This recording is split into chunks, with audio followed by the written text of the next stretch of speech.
Are you interested in how Jose Barrios fared in his last start? Or are you concerned about Alek Manoah's current pitching form? You have landed in the right place. This is our Jays Weekly Recap show here on Organized Chaos Sports. We will discuss all the happenings and issues of the past week of Jays action. Thanks for listening, and we hope that you enjoy.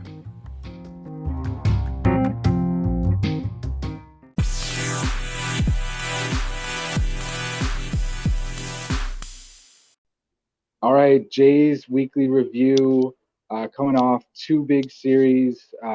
Tigers for the home opening series, and then the Tampa Bay Rays with a nice series win. We did talk about in more detail each series, so we're just going to talk about kind of just the happenings in the week. But we're going to jump into the home opener to start. So we have on today, we have Dustin and we have Rob. Rob actually attended the home opener, much to my infinite amount of jealousy. But Rob, why don't, aside of the result, why don't you take us through just the home opener and what you noticed and those new areas of the stadium? Yeah, so it was actually my very first home opener. I mean, I'm a big Jays fan, but I've never had the privilege of going to a home opener. So this was kind of an appropriate one to go to. I mean, when I first got there, like when I walked around for the first, I don't know, 5 minutes just to kind of get my bearings, because like on TV it doesn't really do it justice. You think that you don't think there's too many changes, but when you're actually there live, you and up close, you can kind of see where all the changes are. And the one theme that was sticking out to me the most was open, and everything was just a lot more open and viewer friendly, and not just open because it's Rogers Center because of the open dome, but the like the 100 level, there was a lot more space, so it was a lot roomier. Um, we were sitting out towards the outfield, and if I remember correctly from prior years, you kind of had like seats above you. So it looked like those were gone. So you actually had a lot of those lights kind of like blaring in your face, which wasn't necessarily a bad thing, but it just gave you that feeling that everything was open. And then when you walk around to the different corridors and all the social events, social bars there, yeah, everything was just very roomy, very open. So it looks like it's a pretty good fan experience. You're pretty up close and a lot more up close and personal than the previous years. Where we were sitting, because the bullpen now is elevated, and you're actually really close to the pitchers, and you see them. I mean, we were a few rows away, but it still felt that I was pretty close to Alek Manoah. I bet it's quite like impressive. Like these guys are huge dudes and they throw the ball fast and it's like you don't appreciate it how Yeah, fast it is, and when you're there that close in real time and you see it and you hear the ball whizzing, I bet that's an amazing experience. yeah, and like you said, they're big guys too, and you don't actually realize how big they are until you're like up close and personal with them. So yeah, it was definitely a cool experience. I didn't see the opposition. I didn't see that side bullpen, but I can only imagine, the booing that and the trash talking that's probably taking place. So probably a bit of a distraction for them, which I guess would benefit, the Jays in the season. Did did you go and hang out in any of the particular outfield districts or neighborhoods or whatever they're calling now? There was one that we kind of walked by. I guess it looked like the main neighborhoods were up in the 500 section, and Hmm. we didn't get a chance to go up there just because, we were there to watch the game as best as we could, and it was busy. I mean, we got there about an hour, hour and a half early, and it was still pretty jammed with all the people. So I saw it, but I didn't actually go up to the 500s. But I mean, everybody seemed to enjoy it, right? And there is a lot of those like open bars and or open tables that I guess that's for general admission, because I think that's the way it works is you can spend $20 to get your general admission ticket, and then you can pretty much walk around. Yeah, That's what I gathered. So like that's pretty cool. Like there are spots that you can just stand and watch the game and have a drink. Um, so we'll see how that works out. I mean, I'm assuming that the people that take the tickets are going to be a lot stricter on, where you're sitting and want to take a look at your ticket. But hey, I mean, $20 to get you in a ball game to walk around and sit up some of those seats or stand at some of those seats. It's a pretty cool experience. I think that's part of, like you're saying, is it's kind of a different experience. I'm glad to hear that it seems just more open and more, that's more like ballparky kind of feel than, at least my experience at the Skydome has been. And Yeah. then, the standing room tickets is that another little aspect. I know that the next set, like in next off season, they're going to actually, all those 100 level seats that are in and Mhm. around um, the field, they're going to like rip them all out, put them all back in, and they're actually going to like tilt them more towards home plate because some of those seats are like pointing into the outfield, and Yeah, because and you're twisting your neck when you're trying to look yeah. at home plate. Yeah, I mean it'll definitely be. I mean, if they did that much work in 8 months, there's still a lot more work to do. It'll be definitely a better fan experience. That's for sure. so beginning of the game, the Jays handed out some of the 2022 awards. So Alejandro Kirk with the Silver Slugger, Yeah, Guerrero with his Gold Glove at first base. One of the awards that I I missed think I was think Romano got I think Romano got something too, if I remember yeah, he got correctly. the Tip O'Neill Yeah, award. he got something. And then we had Fred McGriff Yeah, gets honored as he is heading to the Hall of Fame. And I did a little bit of reading on this, and he's actually going to the Hall with a blank hat. So yeah. usually, the player picks a particular team that they want to be on their plaque, but he actually he's going in with a blank cap, and I guess that's fair because he played for a lot of teams. Well, He did. he started with the Jays, so there's that. I think he kind of probably feels like, well, that's the team that gave me the opportunity or whatever. But then I think he went to the Braves at the time, if I remember. And then like I think he spent a lot of time there and won some uh, World Series rings there. So you know, yeah, I think that's a reasonable kind of approach for him.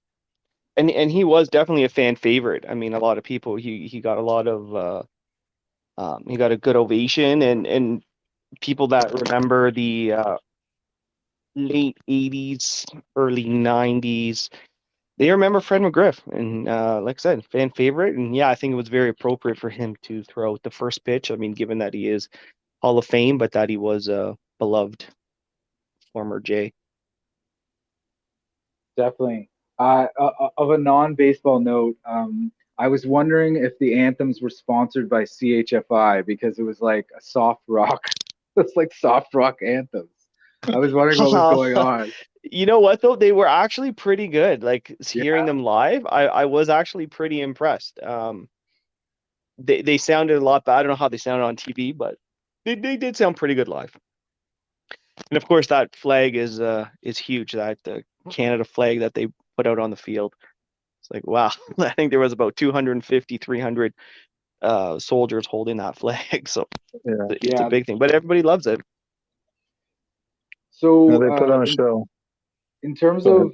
of moment of the game, in terms of the home opener, and I'm going to tie this in with I think Jays fans seem to have a new favorite player, and prior to the season, I actually thought it was going to be Dalton Varsho. I think that's going to be a bit of a slower burn, but Kevin Kiermaier seems to be a new fan favorite, and he makes an incredible catch in center field that I think endeared himself immediately to both the fans as well as whoever was hanging out in the outfield neighborhoods.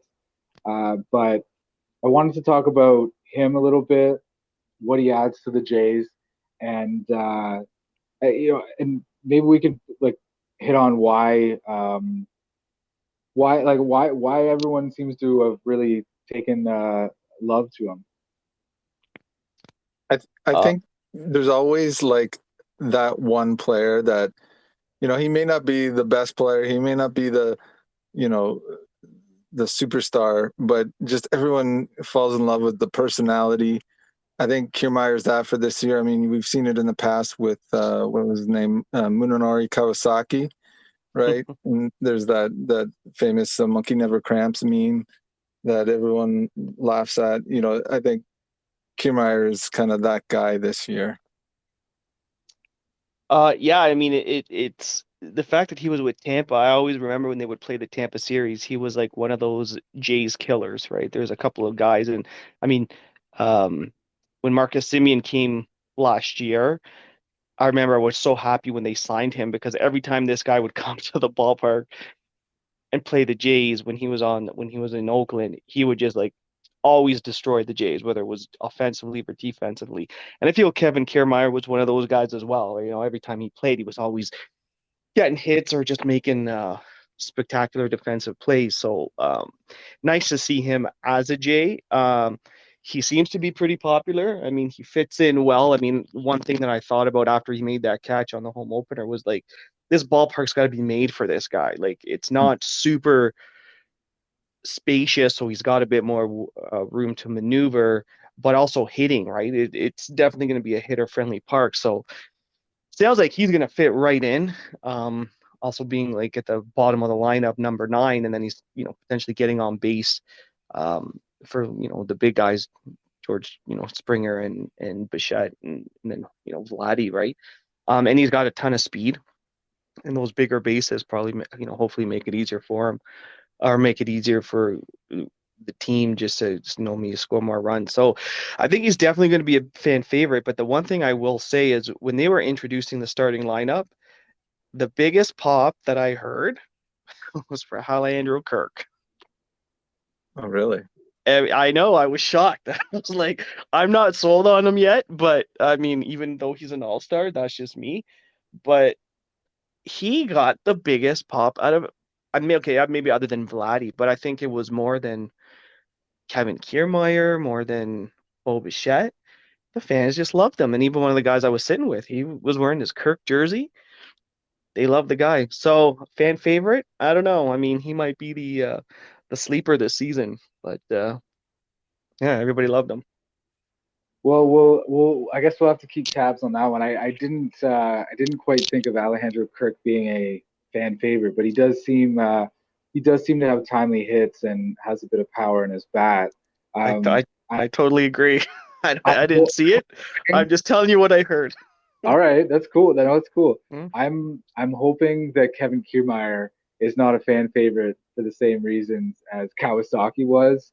I'm I Toronto has fan favorites in every sport, and anytime I saw anyone with a Kawasaki jersey, my opinion of them dropped a little bit because he was basically like a mascot. I don't Yeah, even, that's a great way to barely. put it. He Yeah, was look, barely a baseball player. look. I don't mean to say that Kiermaier is going to be. He's not he's a superstar out there in the outfield. I just mean he's just got kind of an infectious personality. When you watch his kind of interviews, he says the same kind of platitudes or whatever that most ball players say, when they're asked questions, but he just says them in such a, I don't know, just a kind, friendly way that you just want to be, you want to have a beer with the guy. That's what Mm. it seems like anyways. And he wants to be here, so I think that if it Yeah. must show in that, right? And I think Munenori Kawasaki, I think he wanted to be here too. So I can see the correlation between those two in that sense. Well, I think the player in terms of fan favorite that I would probably liken Kevin Kiermaier to is probably more John McDonald, because I think he was Sure. He was. really I would That's put a him as good one of my count. fan favorites. That's for sure. well, no, and I think there was good reason why he was a fan favorite, right? Like he was absolutely incredible at short, right? He didn't have much in his bat, but the fans just love how he played the shortstop position. Let's so I don't think we need to talk about this a lot, but where do we see Kevin Kiermaier fitting in I guess Blue Jays history in terms of center fielders?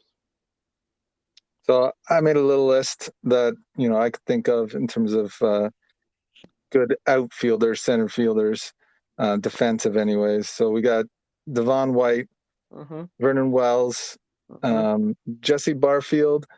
I would put KK just above him, and then sort of rounding out Kevin Pillar just for recency, and he seemed to do some Superman stuff out there. So those are the 5 that I've got on my list. Yeah, I would agree with that. I was just Barfield the center fielder, or was he right field? I feel Lloyd Mosby might have been the center fielder, but I could be So wrong. I did Or, look this up, or and I think Barfield's actually a right fielder, but Uh, that's what the Google machine tells me. So okay. I don't know. I'm I'll be honest. I don't remember. I know that the 3 of them made out that outfield, but I just remember. I think George Bell was left, or George Bell was left, I think he was probably left. and then I feel Barfield was right, and then maybe Lloyd Mosby. But hey, Look, Well, I was 10 years old at the time. that's no, yeah, and that's why that's why I'm not remembering, because he could have very well started. He could have very well played in center field before I became a fan. I think Devon White obviously has to be the best center fielder that has graced the center field of Skydome and Rogers Center. Right now, I think I'm going to put Vernon Wells like just a little bit ahead of Kevin Kiermaier. They both have 3 Gold Gloves. Just of note, Devon White has 5 Gold Gloves. Vernon Wells also has a Silver Slugger. So I think we forget. He was quite good at the plate. Kevin Pillar, he did make some plays, but I don't really think he was a great center fielder. But he definitely he brought some flash to the Hmm. outfield with the Jays. I think he gets a lot of note because he made those kind of diving. He was, what was his nickname, Superman or something. Yeah. But part of me feels like the reason he had to dive so much was because he didn't really have that great of a read on the ball all the time, and he No, was that's a just a good little point. late, and he had to Was it? dive. When you got somebody like Devon White who just knows where the ball's going to be, and he's just standing under it, it looks easy, but that's not a something that comes easy to most people. Hmm. So one of the things I did note over the past week, and watching broadcasts, and I'm wondering your guys' opinions on this, is Vladimir Guerrero's defense at first base actually going to be better than his Gold Glove season last year? Ooh, Hmm. how can it be? I mean, I he's think looking good so far. I think the plays he's already making are, because last year he was stretching, like he stretched, and was able He, to get out for the Jays. But it seems like he's been working really hard. I'm assuming with Don Mattingly, as well as the infield coach. But he seems like he just rounded out his game a bit more, and he just I think with the ball is hit in anywhere in his direction, he's going to be a black hole for it. I mean, that's definitely true. It was true last year. I think maybe the only way I could see it being better than last year is in kind of those little ways.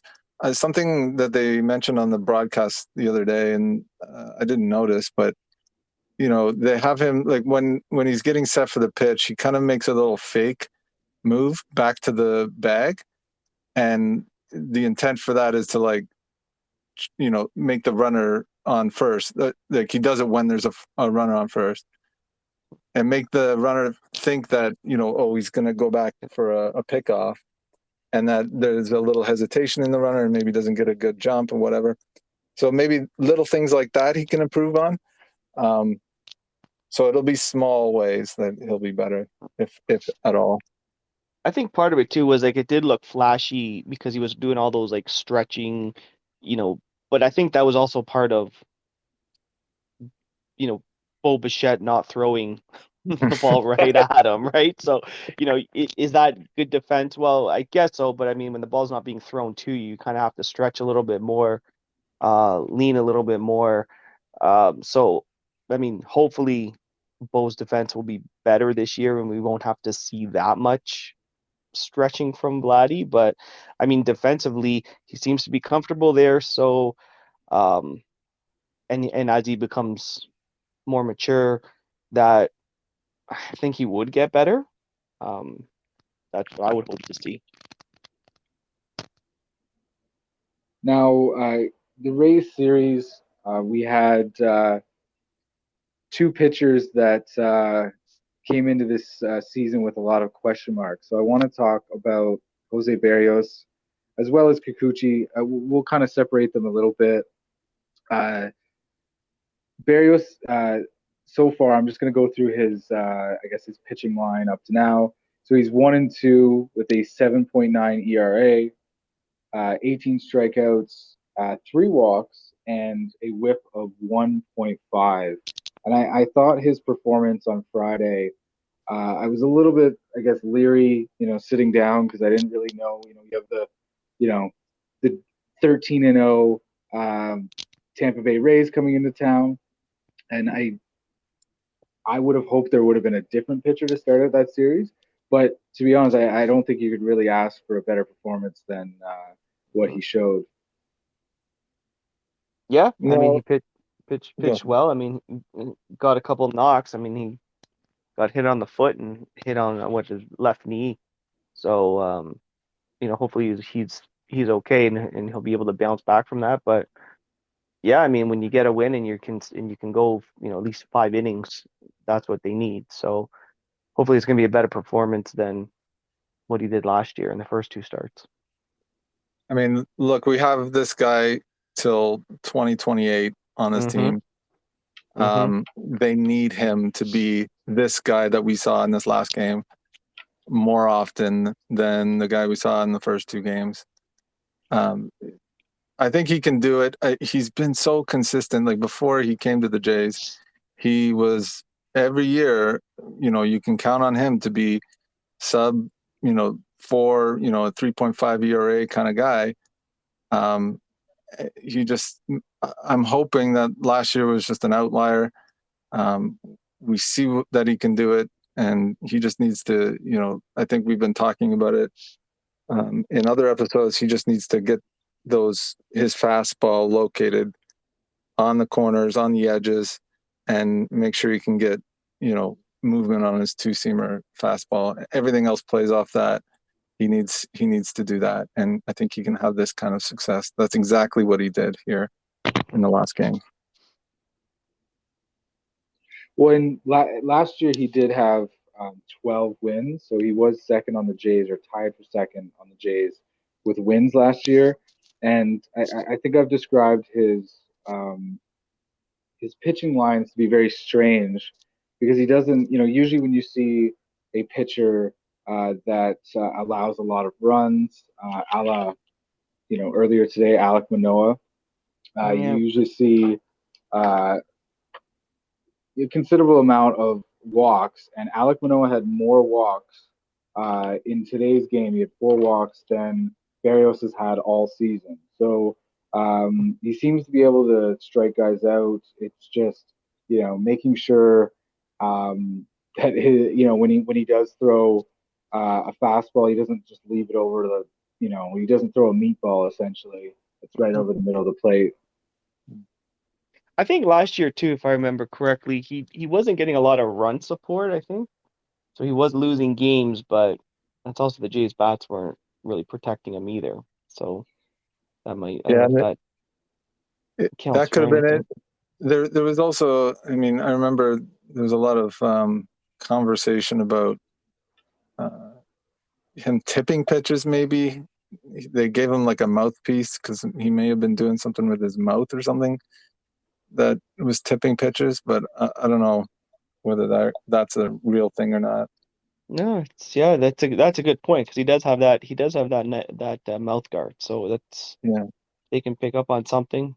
That could be it. So that's a good point. So Kikuchi, season now he is 2-0, 4.7 ERA, 17 strikeouts, only 3 walks as well, and a WHIP of 1.24. And really, I think this is these are the numbers that I think the Jays are really looking for from Kikuchi, a sub 5 ERA, and he's not walking many batters either. I mean, he's a great number 5 pitcher. You can't ask for more than that. no, he can strike guys out. He's got the stuff. I mean, they've been saying it all year. Last year, he's got the stuff, the velocity, the pitch mix to make a great hell. He could be a great number 3 starter. So Hmm. the fact that he's in number 5, if he puts together a decent year, we said it at the start of the year. If Kikuchi and Barrios can put together a 3.5 for Barrios and a 4 or something for Kikuchi ERA, I mean, this has got to be one of the best starting pitcher um, rotations in the league. Now, if Manoah struggles, that may not be the case, but hey, at least Kikuchi's picking him up a little bit here, and we get 2 wins from these 2 guys against the Rays. I mean, that's Absolutely. Yep. a gravy, Well, man. let's talk about Alek Manoah then. We obviously had some question marks about Barrios and Kikuchi, but opening day starter. Um, you know, he All Star last year, got a few votes for the Cy Young. Like, what do we think's going on with this guy? I looked into something that they mentioned it on. I think I was driving today um, with the family, and I had the Fan 590 on, and they mentioned his slider is getting hit. I looked into his Statcast numbers on the slider. I know it's a small sample size this year, compared to last year, but you know his whiff percentage. So the amount of times somebody takes a swing and misses his slider last year was like 30%, and this year before this start was like 11%. And then the slugging percentage, the batting average is all like double what it was last year on his slider. So I don't know if he's just not like he can't find the location or the repeatability or whatever, the grip. Who knows? I'm not a pitching coach, but there's something there, I think, with his slider, because for him, that's the pitch that everything works off of. Like he's got that pitch in everyone's mind, then his fastball blows people by because he doesn't have a lot of velocity. He throws like 93, 94. So if he's not throwing that slider, he's not getting those swinging strikes, then this is the result. It seems, anyways. I mean, without getting into the analytics part of it, I mean, I think batters are going to start. They're going to figure him out. I mean, they saw him last year, so obviously they're going to have the stats on all of him and how he pitches. But Mm. I still think he's a young pitcher, and I think he has a lot of pressure on him. And I mean, I noticed it last year in the playoff game when they started him. Yes, he was an all-star, but he's still a young guy. And I mean, I think in a like high leverage game, do you really want to start essentially a rookie in a game like that? Um, I thought maybe if you put Gosman in there as the first guy, and then maybe you can calm everything down for Manoah because he gets ramped up, right? He's a young guy, he's full of adrenaline. And then I saw it on on the season opener, same sort of idea. Like, he's the ace, he's the number one guy.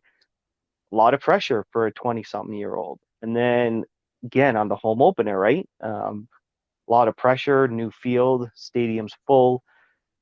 And I think he'll get there, but I just think he's still a young guy.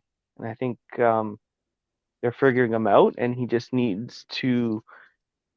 I don't think he should be a number one guy yet. Now I know they want to probably sign him as the ace and say, hey, look, you're our ace. We want you here for the long term, so you kind of got to butter him up a little bit. But if you're gonna lose games or make it hard for your offense to produce runs because you're giving up a lot of runs in your first couple of innings, and then you got to dip into your bullpen, maybe it just means maybe too much pressure for him. I mean, I don't disagree. I think that could be part of what's going on here. I think, maybe mid-season as things kind of calm down and there's no, expectations or big moments, he can kind of find himself again and then work back into that, Mm-hmm. pressure system. I mean, he's going to face some pressure in the playoffs. We expect them to make it there at least, in a wild card series. He's going to have to go one of those games. It may not be the first one. Kevin Gosman's got the experience. You start him, he comes out. Now, again, we're talking October baseball, so who knows what's going to happen between now and then. But I just think he's got a lot of pressure on him right now, and I think now he's out. Every time he's out there, he's like, I gotta, be that ace guy, and maybe it's just getting into his head a little bit. Yeah. So honestly, I hope that's the case, to be honest, because that's kind of fixable a little bit. I think he's a tough kid. He's probably been in some pressure in the past. This is the major league, so it's like the pressure of pressures. But I mean, there could be a little bit of I know this isn't exactly his sophomore season, but there could be a little bit of a sophomore slump where, like you said, the rest of the teams got books on you. You got Cy Young votes, or at least some consideration. Now, other teams are going to focus in and say, okay, what is this guy throwing? How can we counter that? Yada, yada, yada. You got to make that sort of secondary change. You got to figure out how they're trying to hit you and then counter that. And, so that, and maybe that they're could doing be the a little bit research. They're putting more research on Alex Manoah than they are on Kikuchi, right? Maybe they're just like, oh, don't, exactly. he's so that it's like, okay, now there's no pressure on Kikuchi and Rios. But let's just focus on Manoah and Gosman. But Gosman's. I mean, they know what Gosman. he's going to throw. He's going to throw that splitter, that's unhittable, whether it's coming or not. To be honest. Yeah. Well, and Manoah, I do think that I know Rob had mentioned to me, the day of the home opener that you weren't too big on him starting, and you mentioned the pressure issue. I think that could be part of it. I think there's something more mechanically wrong. I don't know. It seems like he has trouble with his release point, and every time Kirk, every time when Kirk would throw down his glove, for a particular pitch or location, he seemed to be, rarely hitting it. And when you have stuff like Manoah, that kind of gets you out of that a little bit. But what made him such a good pitcher last year was being able to, hit his spots, hit the corners. In terms of the slider, I did hear as well, Dustin, today, just about that particular pitch and how you want it to be kind of like a 45. If a curve is like straight up and down and a slider is kind of left to right, you kind of want it on a 45-degree plane. And when his slider becomes, I guess, more horizontal, then there isn't that vertical drop to it. He seems to be having issues. But I think the pitching coach, I think Pete Walker has his work cut out for him with this.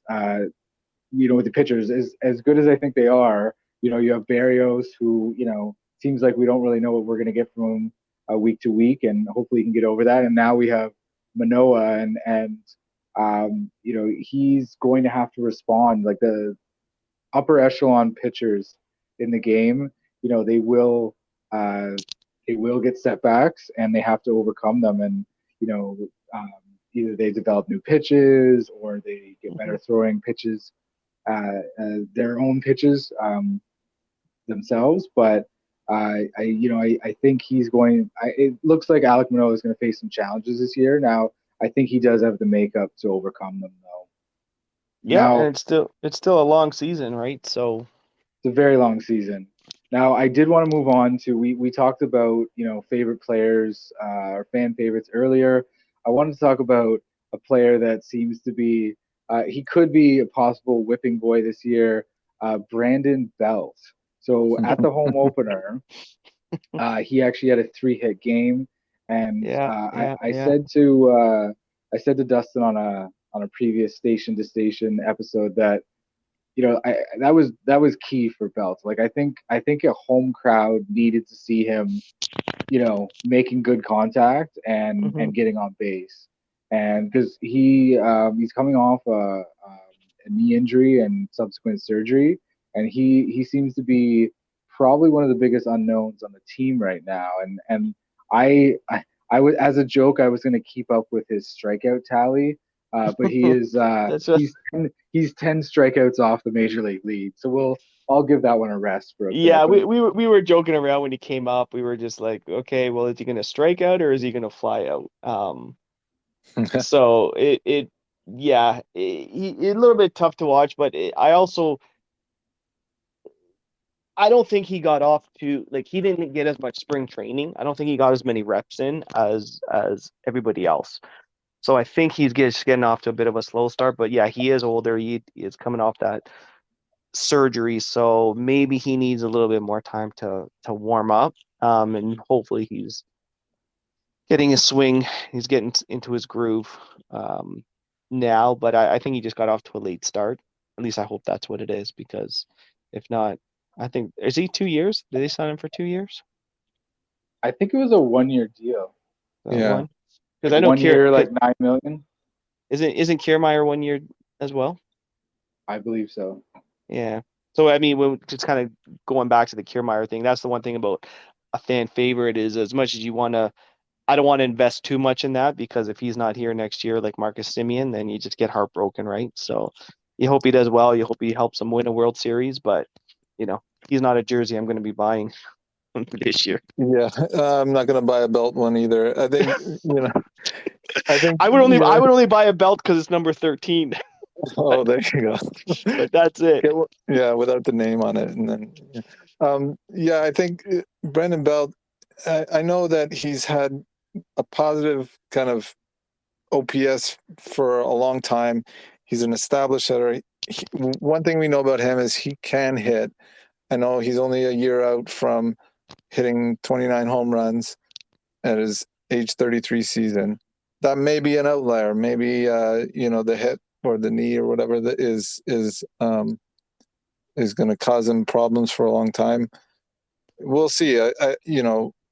Like you said, Rob, he didn't have a whole lot of at bats in spring training.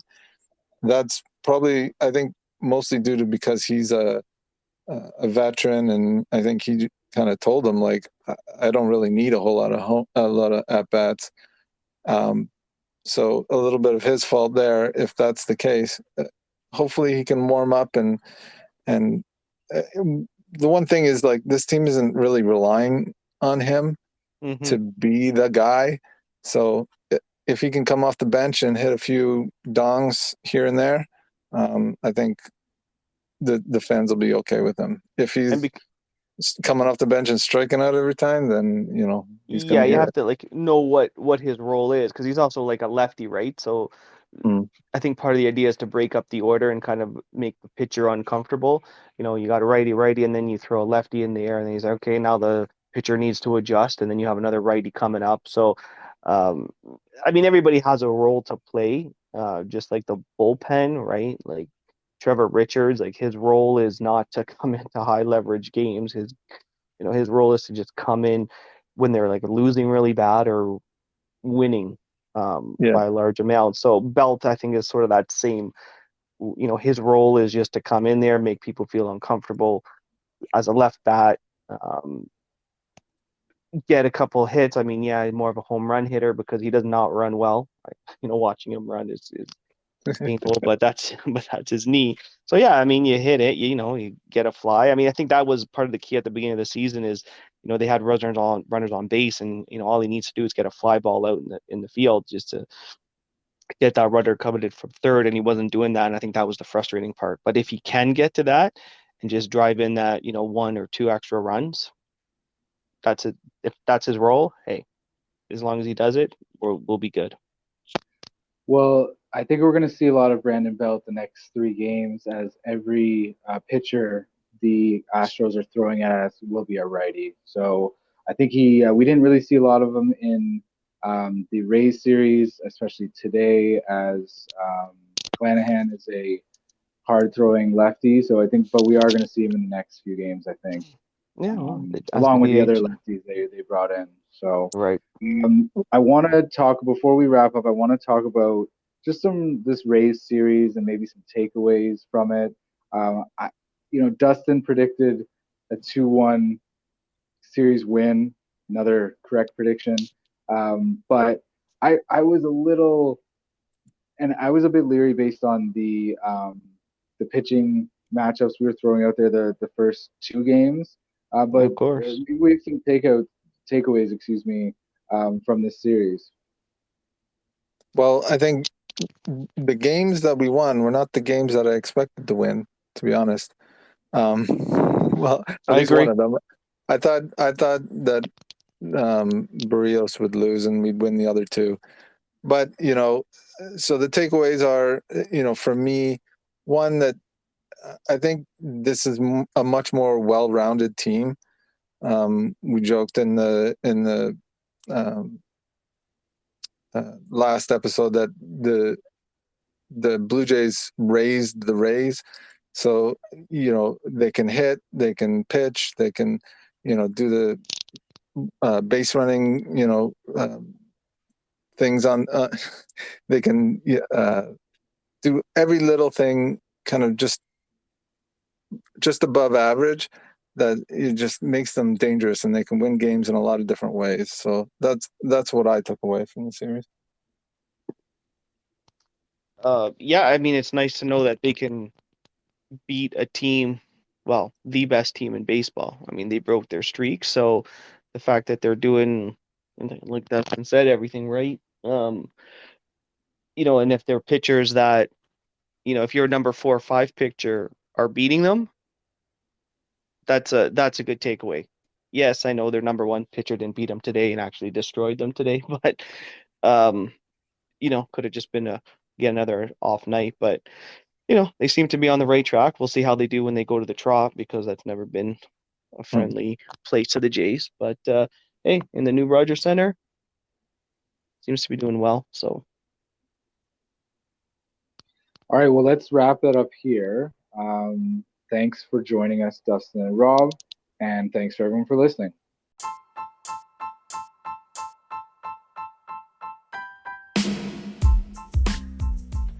Thank you for listening to our Blue Jays weekly recap show here on Organized Chaos Sports. If you missed out on the last week of Jays action and want to catch up on what happened, check out our series recap show, Station to Station. It will come out the day after each series has concluded. If you've enjoyed this episode, we ask that you share it with one friend you think may enjoy it as well. Thanks for listening.